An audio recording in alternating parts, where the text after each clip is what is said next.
حالت چطوره؟ بابام کجاست خاله؟ رفته شرکت. تنهام گذاشته. آره، حتی نیومد ببینتت.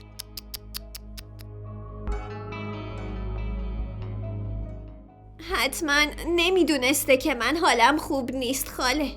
نه، خودم بهش گفتم که مریض شدی. تازه چند بارم بهش گفتم، اما بازم نیومد بهت سر بزنه. فکر کنم باید تو رو میبرد بیمارستان، باید مراقبت باشه. اما نه، تمام شب من پیشت نشسته بودم، من مراقبت بودم. من تنها کسیم که بهت اهمیت میدم. فکر کنم پدر تو مامان تو فراموش کرده. نه، اون این کارو نمیکنه.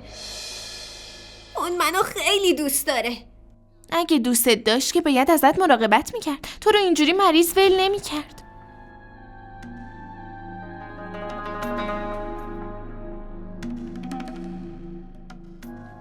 نه، گریه نکنی، یا تو پسر خودمی.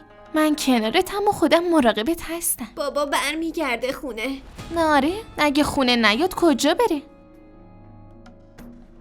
میاد خونه.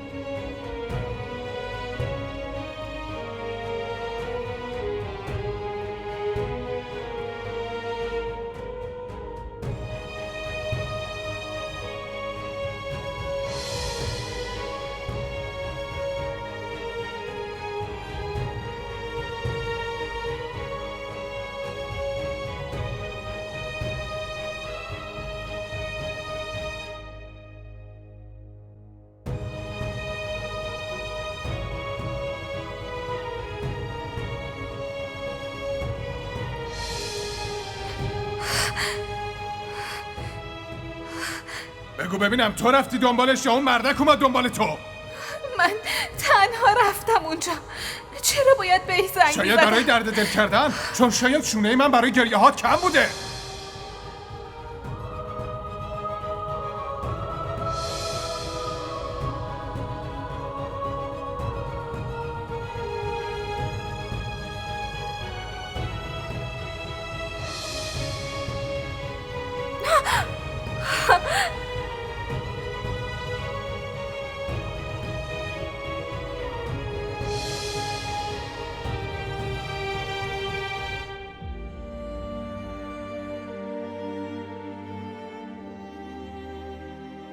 تو دیگه جایی تو زندگی من نداری.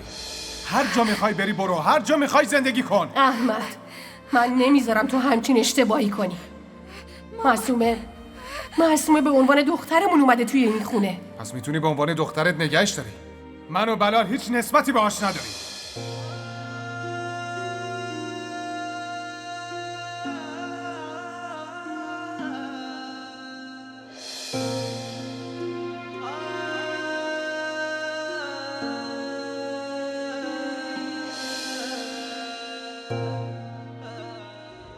اشتباه این بود که من عاشقت شدم و اشتباه بزرگترم این بود که بهت اعتماد کردم، چون تو اصلا قابل اعتماد نیستی.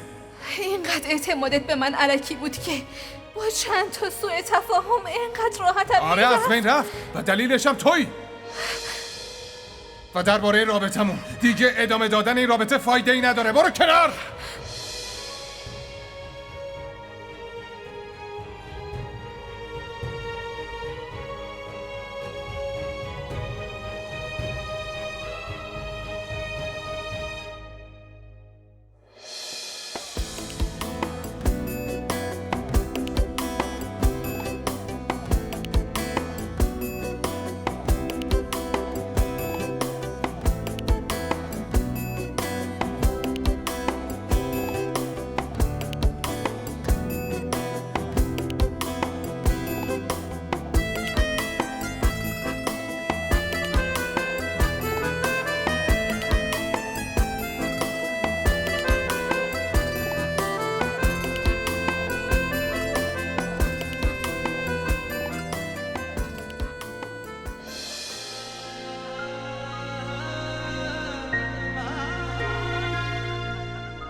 بیگم صاحبه نگام کنی. امروز همون لباسی رو پوشیدم که اون روز پوشیده بودم. یادت میاد؟ اون روز که این لباس رو پوشیده بودم به هم سیلی زدی. اما امروز تو دیگه نمیتونی هیچ کاری انجام بدی، چون این دفعه من بهت سیلی بدی زدم. بیگم صاحبه، بعد از ازدواج با تنها پسرت با یه خدمتکار، خدا غرورتو ازت گرفته.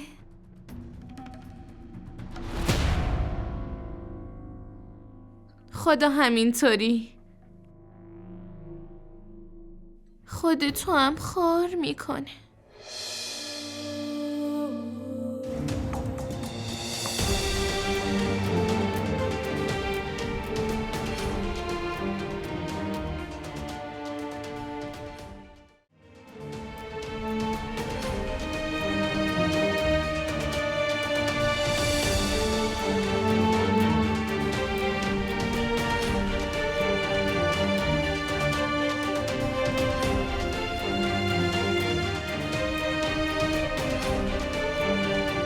معصوم،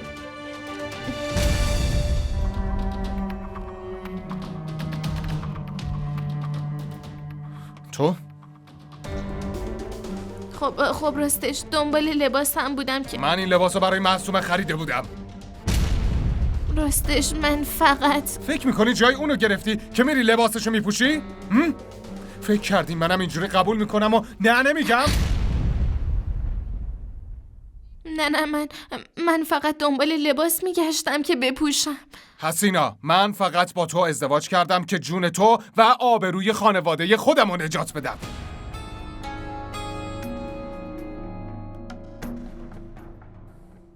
برای آخرین بار بهت هشدار میدم، اگه بازم از این کارو کنی این رابطه رو تموم میکنم.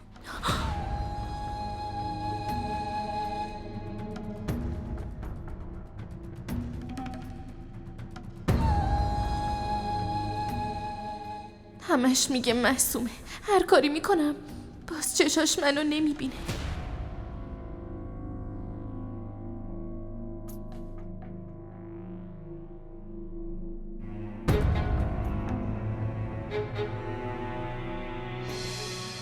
این آدم چه فکری پیش خودش میکنه؟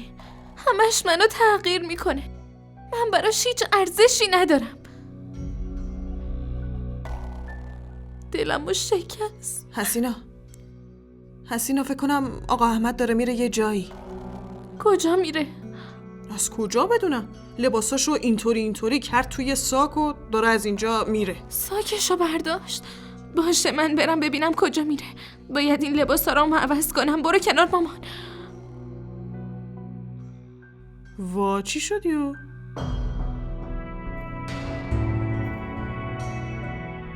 آقا گوش بدین. کجا دارین میرین؟ لزومی نداره بهت بگم کجا میرم. آقا من لباس معصومه خانومو در آوردم. لباسای خودم رو پوشیدم دیگه از دستم. ناراحت نباش. و اگه آقا بلال پرسید که کجا رفتین من باید چی بگم؟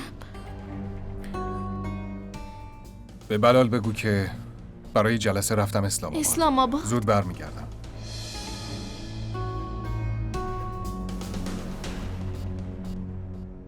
کجا رفت؟ رفت اسلام آباد. چرا؟ دعواتون شده؟ آره. دید لباسه معصومه رو پوشیدم و عصبانی شد. وای تو اصلا صبور نیستی. همیشه عجله میکنی. مثلا اگه بازم صبر کنم چه اتفاقی میخواد بیافته؟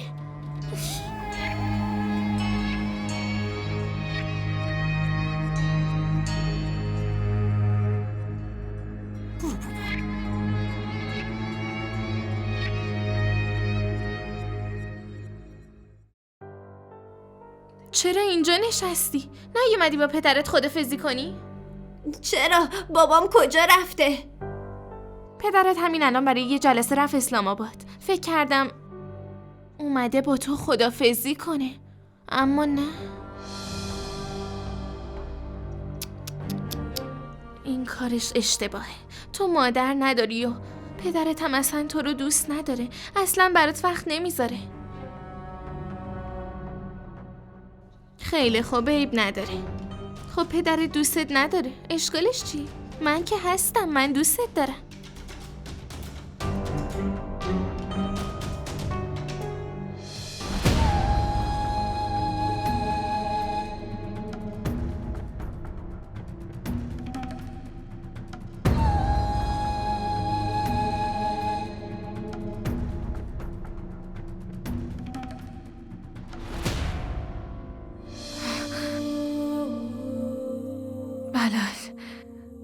بلال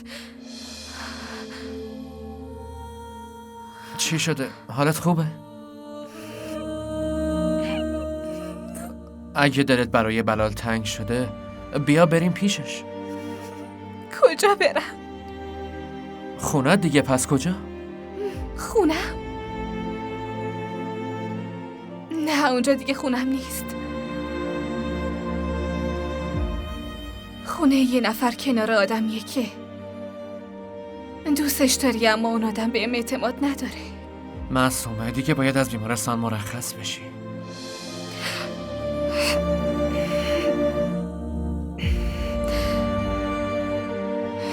پس منو ببر یه مسافرخونه ای جایی. این چه حرفیه میزنی آخه؟ باید جای مسافرخونه بری خونه خودت. نه، وقتی آدم و یه خونه خودت باهات غریبه شدن،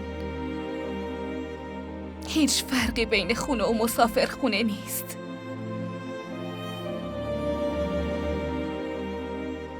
وقتی بود و نبوده جایی فرقی نمیکنه، بهتره اونجا نمونی.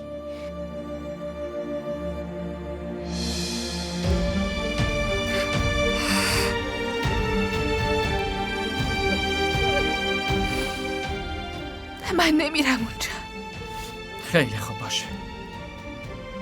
پس با من بیا بریم خونه فاروق. همسرش ازت مراقبت میکنه.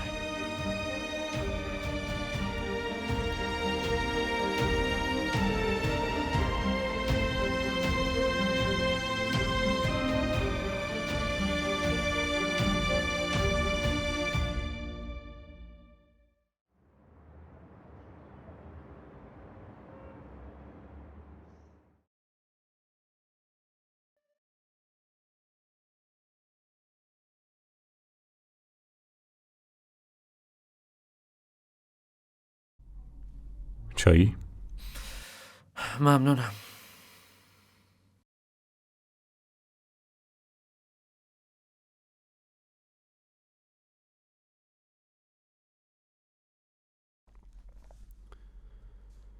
کار اشتباهی میکنی. جای اینکه راهو بهش نشون بدی اونو آوردی خونه من؟ اگه نمیتونی نگهش داری به هم بگو، میبرمش یه جای دیگه. دیوونه شدی؟ بودنش مشکلی نداره. به خاطر معصومه این حرفو میزنم. به خاطر همینی که دارم میگم بهتره پیش تو بمونه تا همسرت بتونه توجیهش کنه. اینجوری شاید برگرده سر زندگی خودش، وگرنه شبیه یه مرده متحرک میشه و فقط نفس میکشه. خیلی خوب، اما میخوام یه بار با آقا احمد صحبت کنی. بهش بگو. باشه، باش حرف میزنم. خوبه.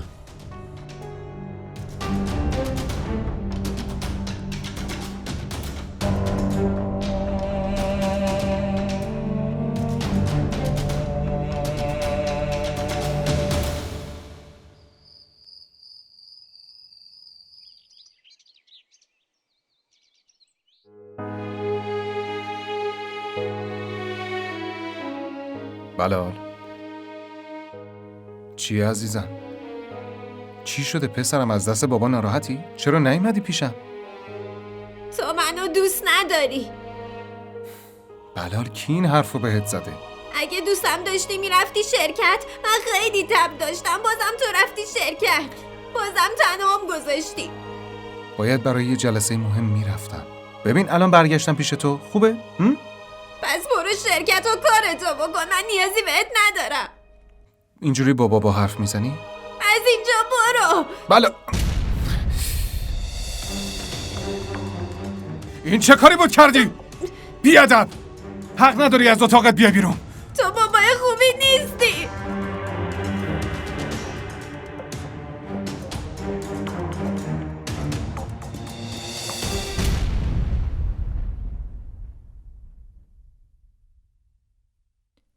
آقا چی شده؟ چرا چشمتون قرمزه؟ بهم بذارید دست نزن.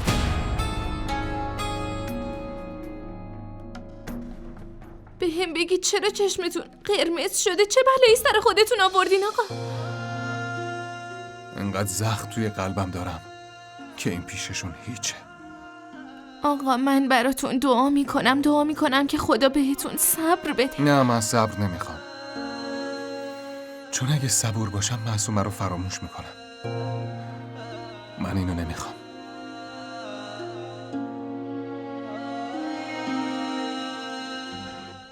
آقا میخواید بقیه زندگیتون رو اینجوری بگذرونی؟ چند سال دیگه مونده، دووم میارم و تو حواست به بلال باشه نه من. مسئولیت بلال با توه و اون هر روز رفتارش بدتر میشه و منم تحمل این رفتار اشتباه بلال رو ندارم. برو پیشش.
دلم برات تنگ شده مامان.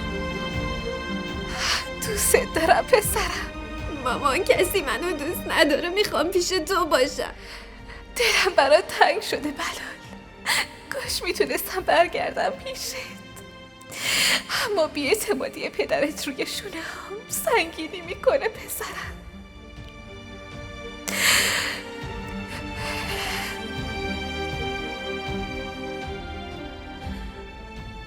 مامان نمیتونم بدون تو زندگی کنم. نمیتونم بدون تو زندگی کنم. نمیتونم بدون تو زندگی کنم.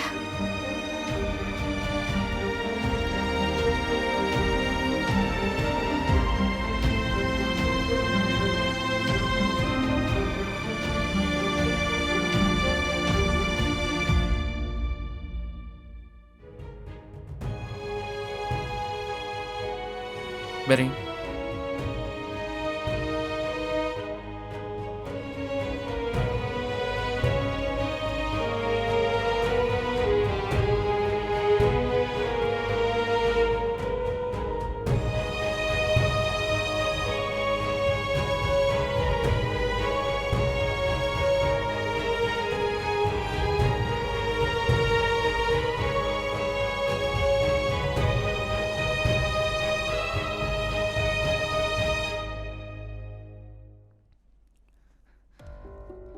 مادر همش داری بهم میگی بعدن کی پولمو بهم میده.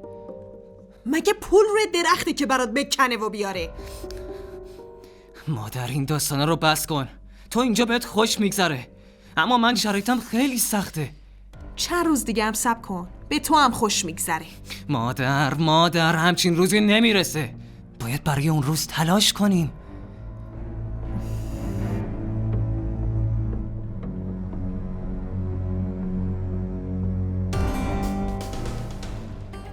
اصلا کی برای من زن میگیری ها؟ چرا یه بحثو میبری سمت ازدواجت؟ منظورت چیه؟ نباید ازدواج کنم؟ بگو کی باید ازدواج کنم ها؟ وقتی به پولمون رسیدی ازدواجم میکنی. فکر نکنم. تو نمیخوای برای من زن بگیری. خودم باید آستین بالا بزنم. کجا میری؟ میرم آب بخورم.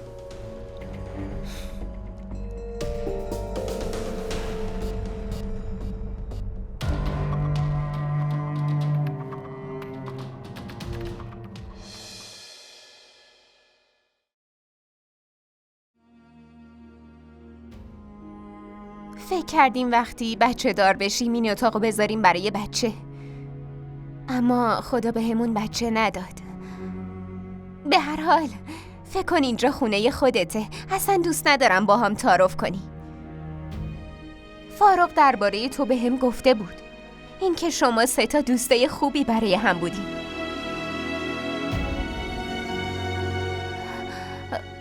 بشین من برات یه چیزی بیارم بخوری. بشین.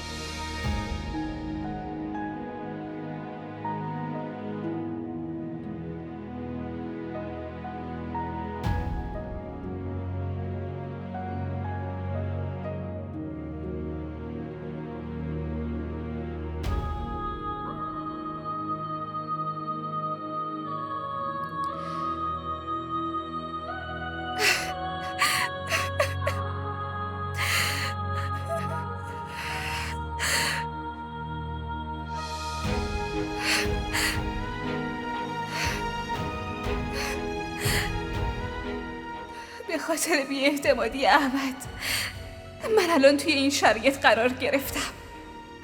دلم برای دیدن پسرم پر میزنه.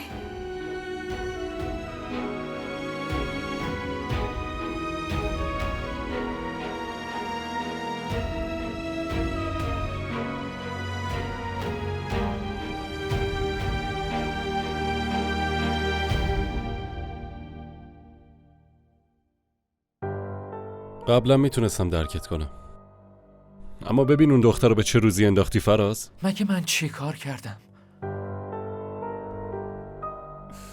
این خیلی پریشونه. چطوری میخواد زندگی کنه؟ خواهر به خاطر همین آوردمش اینجا که شما مراقبش باشین. در ضمن خواهر شما روانشناسی، اگه بتونی مشکلش رو حل کنی شاید دوباره بتونه به زندگی برگرده. به این راحتی نیست برادر فراز. اعتماد اون بد جوری آسیب دیده و شوهرش کاملا شخصیتش رو نابود کرده. اون نمیخواد زندگی کنه و برگردوندن اینجور آدما به زندگی خیلی سخته. خواهر سخته اما غیر ممکن نیست. سعی تو بکن خواهر، لطفاً خواهر، به خاطر من. حق با اونه. تو درمانش کن، هر کاری میتونی بکن که حالش بهتر بشه و بتونه بره خونش، بره پیش شوهرش. باهات موافقم. کاملا فکر خوبیه که خوب بشه و بره پیش احمد، چون فهمیدم که خوشبختیش فقط و فقط پیش احمد و بچه‌شه، نه من.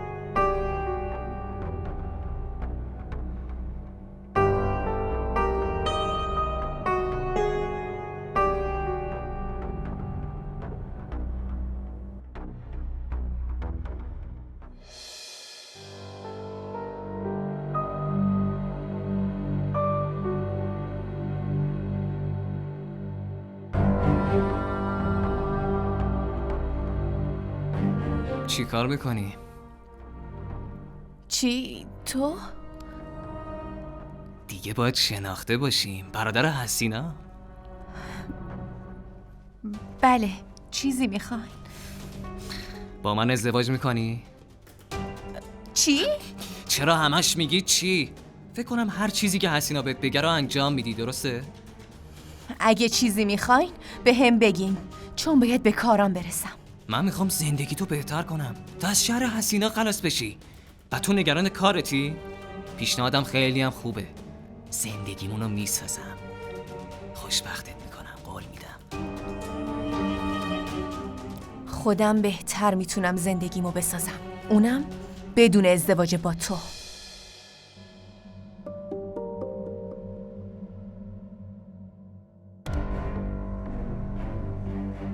پیشنهاد خوبی دادم، بهش فکر کن.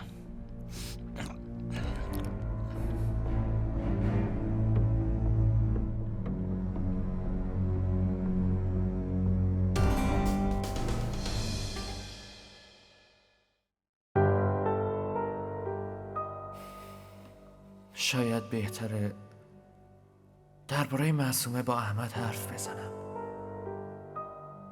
شاید اون خودش بتونه معصومه رو به زندگی برگردونه.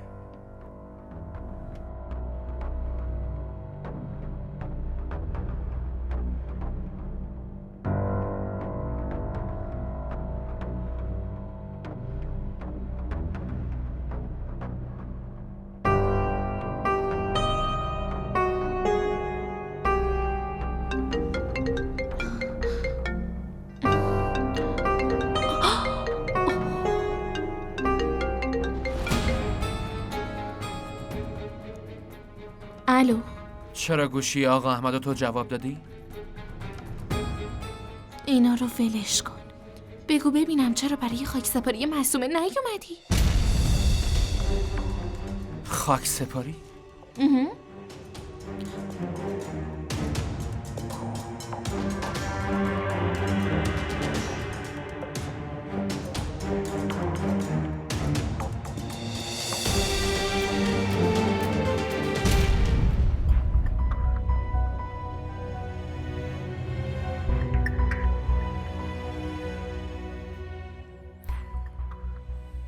برای چی اینجا وایسادی؟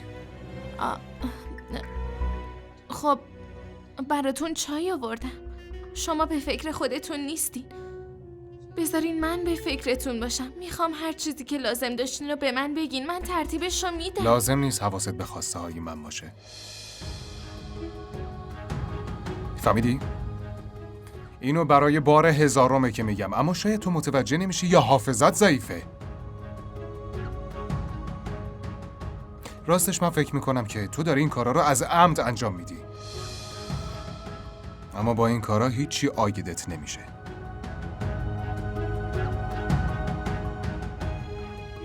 و یه چیز دیگه، یه زن فقط با یه نگاه میتونه بفهمه که اون نگاه یه هوسه یا یه عشق واقعی.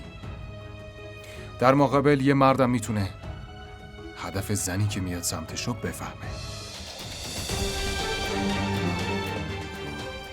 شرایطی که باهاش وارد این خونه شدی بعد از ازدواج هیچ فرقی نکرده. اینو یادت باشه. و به جای توجه به من بهتره حواست به بلال باشه، چون اینجوری خیلی بهتره. آقا، من جایگاهمو یادم نرفته. هیچی رو یادم نرفته. و اینم میدونم که شما معصومه خانومو خیلی دوست داشتی. اما آقا، من خدمتکارتونم و کارم اینه که به اربابم خدمت کنم.